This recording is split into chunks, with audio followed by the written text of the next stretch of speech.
La guerra tra Russia e Ucraina investe anche il Veneto e di conseguenza l'economia del Bassanese.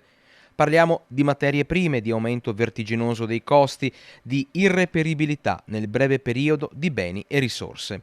Grano e mais fanno già segnare rincari fortissimi, ma la guerra ha aperto crepe preoccupanti anche per il settore lattiero-caseario e per quello degli allevatori, realtà che contraddistinguono il nostro territorio. Siamo molto preoccupati, chiaramente, perché peraltro dobbiamo tenere in considerazione che sono due paesi che sono primi produttori a livello mondiale, sia di cereali che di mais, per cui materie prime di primo ordine, insomma, per un paese peraltro come l'Italia che è importatore netto.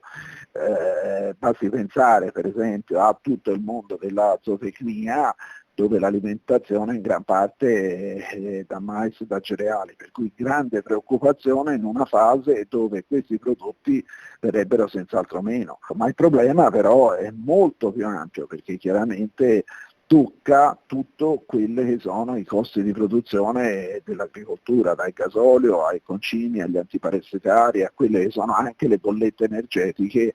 Le bollette già alle stelle rischiano di schizzare letteralmente in orbita. Tornando alle materie prime, il prezzo del grano in un solo giorno è salito quasi del 6%, facendo segnare il record degli ultimi 9 anni.